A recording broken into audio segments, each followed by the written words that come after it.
Hello নমস্কার, it's by মধুলিকায় আপনাদের সকলকে স্বাগত। বেশ গরম পড়ে গেছে। আজকে বাড়িতে রান্না হচ্ছে ডিমের কষা। আজকে আর শুকনো লঙ্কা দিয়ে কষা ডিম খেতে ইচ্ছা করছে না, তাই বানাচ্ছি একটু অন্যরকম করে ডিমের কষা। ধনেপাতা মরিচ কষা ডিমটা খেতে কিন্তু খুব ভালো হয়েছিল, তাই রেসিপিটা শেয়ার করে নিচ্ছি আমি আপনাদের সাথে। আগে আমি দেখিয়েছি ডিম সিদ্ধ করার সময় ফুটন্ত জলে ডিমটা দিয়ে নাড়ালে ডিমের কুসুমটা মাঝখানে থাকে। এখন যেহেতু গ্যাসের প্রবলেম চলছে, সেই জন্য ডিমটাকে ঠান্ডা জলের মধ্যে দিয়েই আমি সিদ্ধ করে নিয়েছি।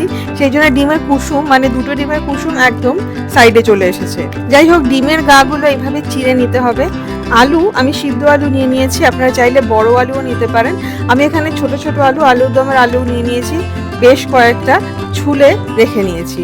এবারে ডিমটাকে ভেজে নিতে হবে। তার জন্য কড়াইতে হাফ কাপ সর্ষের তেল দিয়ে দিয়েছি। তেলটা যখন গরম হয়ে গেছে দিয়ে দিলাম নুন আর হাফ চা চামচ হলুদ গুঁড়ো। তারপরে এর মধ্যে ডিমগুলো দিয়ে ভেজে নিতে হবে একদম লাল লাল করে। এভাবে ভেজে নিলে ডিমটা খুব সুন্দর ভাজা হয়। আপনারা চাইলে আরও কড়া করে ভাজতে পারেন, আমি কিন্তু খুব কড়া করে ভাজি না। ডিমগুলো এরকম লাল লাল করে ভাজা হলে তুলে নিতে হবে। ছোট আলুগুলো 2 থেকে 3 মিনিট তেলের মধ্যে দিয়ে মাঝারি আঁচে ভেজে নিতে হবে।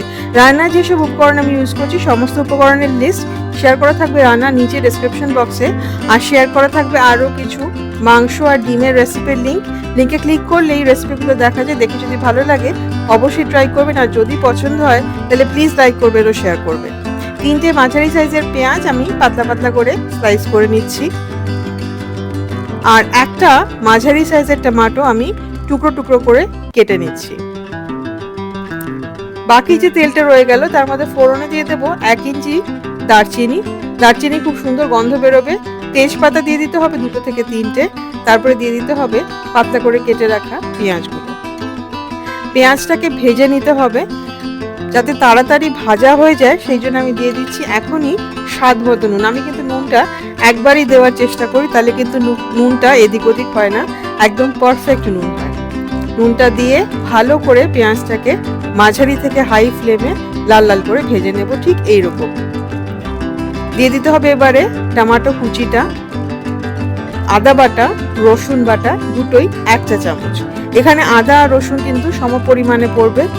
মশলাটা ভেজে নিতে হবে, কষিয়ে নিতে হবে যতক্ষণ না আদা রসুনের কাঁচা গন্ধটা চলে যায়। এইবারে দিয়ে দেবো এক এক করে মশলা। ধনে গুঁড়ো দিয়ে দেবো 2 চা চামচ, আর জিরে গুঁড়ো দিয়ে দেবো হাফ চা চামচ।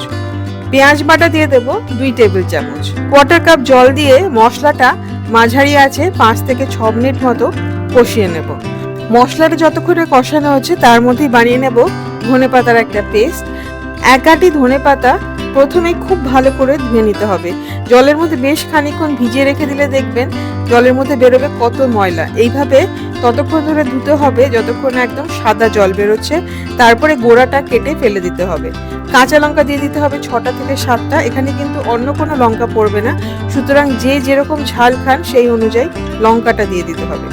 মিক্সি জারের মধ্যে প্রথমে লঙ্কাটা কুচিয়ে দিতে হবে, তারপরে ধনেপাতাগুলো কুচিয়ে একদম মিহি করে একটা পেস্ট করে নিতে হবে, যতটা কম সম্ভব জল দিয়ে অথবা বরফ দিয়ে, যাতে রংটা ইনট্যাক্ট থাকে। মশলাটা কষানো হয়ে গেছে। এইবারে এর মধ্যে দিয়ে দেব ধনেপাতা বাটা 2 টেবিল চামচ। পুরোটা কিন্তু দেব না, 2 টেবিল চামচ দেব এই সময়। দিয়ে মশলাটা ধনেপাতার সাথে খুব ভালো করে কষিয়ে নিতে হবে যতক্ষণ না মশলাটা কষে গিয়ে একদম তেল বেরিয়ে আসে। দেখুন জল কিন্তু আর একদম নেই মশলার মধ্যে, খুব ভালো করে কষা হয়ে গেছে মশলাটা। এইবার এর মধ্যে দিয়ে দিতে হবে ভেজে রাখা ডিম আর ভেজে রাখা আলুটা। মশলার সাথে ডিম আর আলুটা একটু কষিয়ে নিতে হবে 1 থেকে 2 মিনিট। তারপরে এর মধ্যে দিয়ে দিতে হবে 1 টেবিল চামচ ধনেপাতা বাটা আর হাফ কাপ জল। এটা কিন্তু রান্নাটা কিন্তু মাখা মাখা হবে, সেই বুঝেই কিন্তু জল দেবেন, কিন্তু একবারে অনেক জল দিয়ে দেবেন না, একটু একটু করে জল দেওয়াই ভালো। এছাড়া এই রান্নায় আমি দেব মাওয়া বা খোয়া। হাত দিয়ে গুঁড়ো করে 1/4 কাপ খোয়া আমি দিয়ে দিলাম, আর দিয়ে দেবো 1 চা চামচ চিনি। হাফ থেকে 1 চা চামচ চিনি। রান্না কিন্তু মিষ্টি হবে না, কিন্তু রান্নার টেস্টটা ব্যালেন্স করার জন্য চিনি এখনই দিয়ে দিতে হবে।